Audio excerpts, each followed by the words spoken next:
Denvera noslēgusies un jāsāk nākamais ceļojums šobrīd no Calgary uz Revelstoku atpakaļ, un šajā reizē ar autobusu. $100 nostājās cena, vairāk kā 5 stundas būs ceļā, un tad beidzot jādodas uz autoservisu un jāsavāc mašīna un jāveic visas procedūras, lai pārreģistrētu, un tad laižam ceļojumā.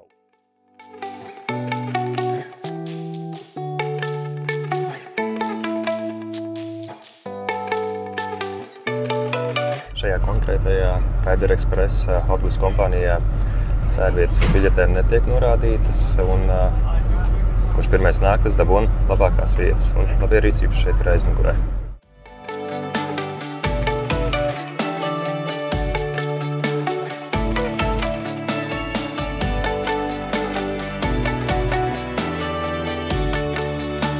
Teikšu, kā ir patiesībā autobusa brauciens.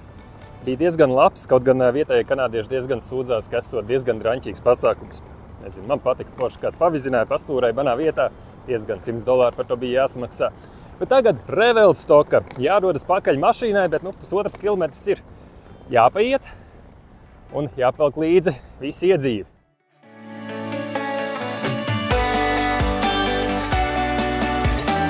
Ups, koferim ritentiņš beidzās.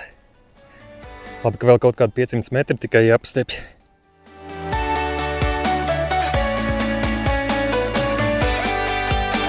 Tad, kad devāmies prom no Revelstokas, saņēmām dažus jautājumus par to, kas tad ar mašīnu notiek, vai pārdevāt vai ko, bet nē, uz diviem mēnešiem vajadzēja atrast vietu, kur atstāt, un sarunāja vienu servisu, un par cik mašīna ir jāpārreģistrē no Albertas uz Britu Kolumbiju. Jā, starp provincēm ir jāpārreģistrē, un it īpaši pēc, ka mēs gribam dzīvot Britu Kolumbijā, pie reizes tika veikta tehniskā apskata, kas ir tikai reģistrēšanas procesā jāveic. Galējā summa nostājās uz 1368 kanādiešu dolāriem. Kaut kas ap €900. $200 bija pats tehniskās apskates process. Aizmugurē bija jāsmaina bremžu kluči un bremžu diski, un priekšējais stikls. Jā, nopirkām toreiz ar sistu stiklu, un tas gandrīz $500 paprasīja. Bet tagad jādodas pie apdrošinātāja un jāsāk pārreģistrēšanas process.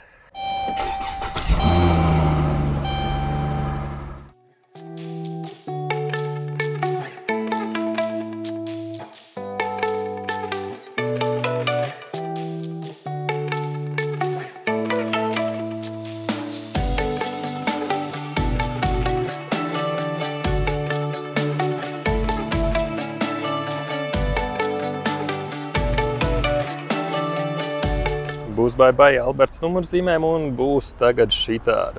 Paņēma ar dizainu $50.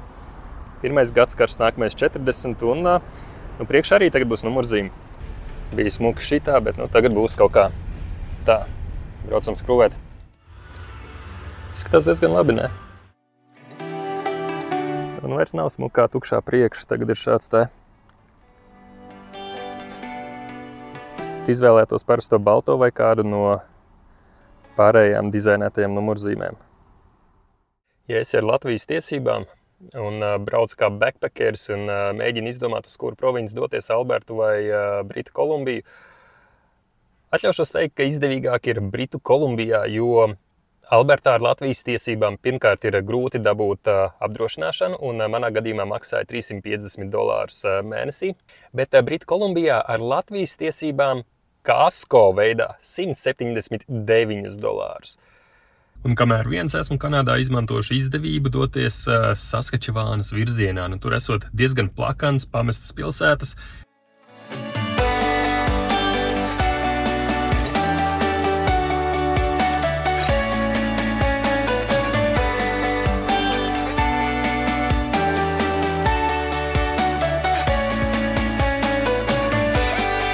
pa ceļam uz Saskačevānas provinci, protams, arī Britu Kolumbijā šis tas jāapskata, ir tādas pilsētas kā Krenbruka un Fernija, un, protams, arī Albertā neaizmirsīsim pieķert kaut ko klāt.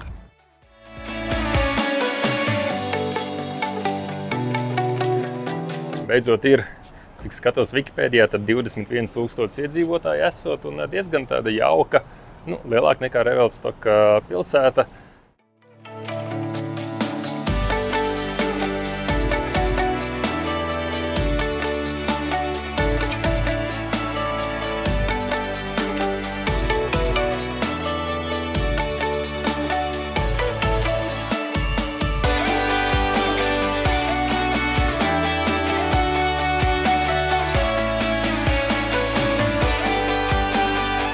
Netīšām iemaldījos.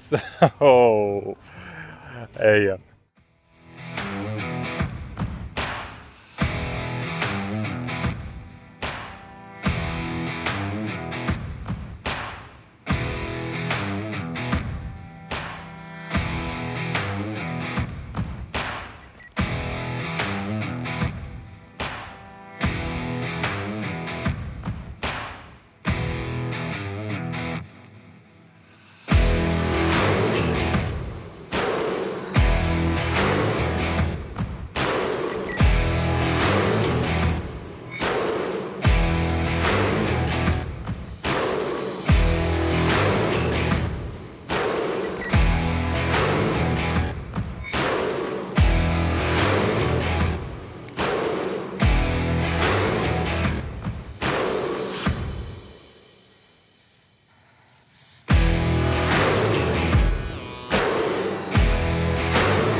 Jāatrod kāds ideālais pārkings, kur pārnakšņot, bet pirms tam vajadzētu kaut ko vakariņām tomēr ieķert arī.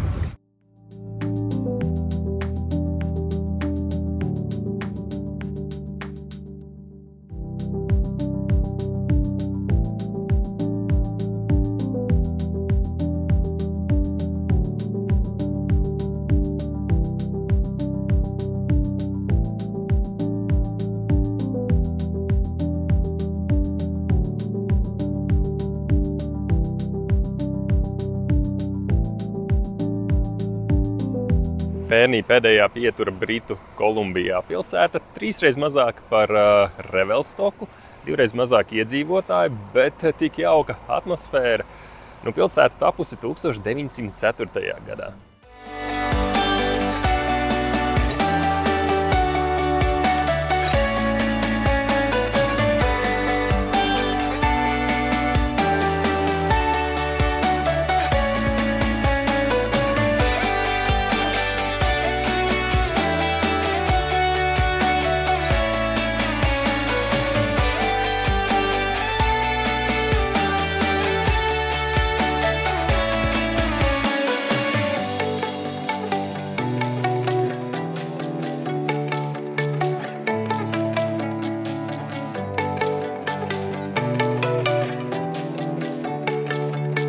Pirmā pieturvieta Albertā Lesbridža pilsēta ar aptuveni 100 000 iedzīvotājiem. Saknes meklējums 19. gadsimta beigās un, protams, visa pamatā šeit ir bijušas ogļu raktuves. Iespējīgs tilts celts no 1907. līdz 1909. gadam, 95 metru augstumā un 1600 metri garumā.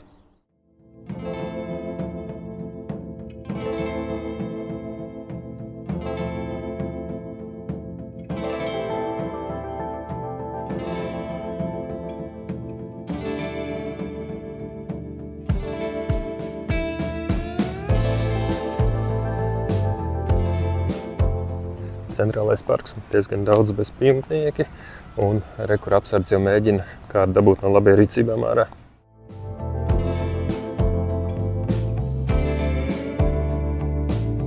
Pats centrs, jeb downtown šai pilsētā ir diezgan neliels, bet plašumā gan šī pilsēta ir diezgan izplatusies, guļam rajoni diezgan zolīdi izskatās, un forši, ka šeit arī par pastaigu takām un peldvietām nav aizmirsts.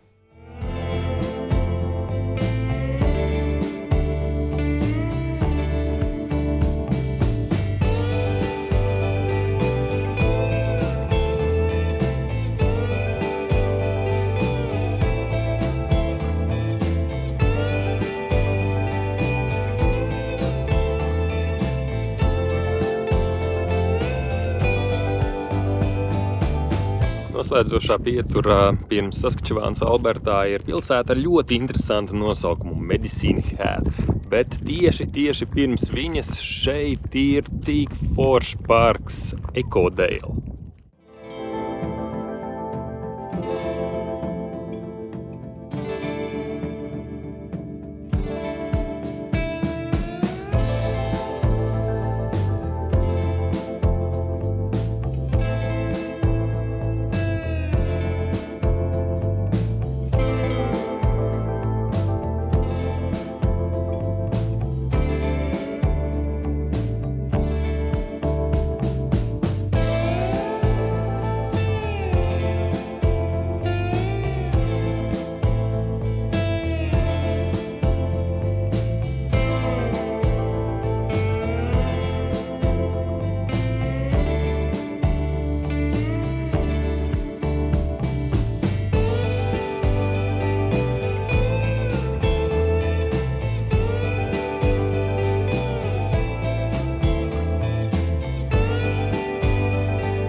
Šai ēkai baigi smukie logi.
Salīdzinot ar Lethbridžu, tad Medicine Hat man krietni vairāk patīk. Šeit vienkārši tā sajūta ir foršāka.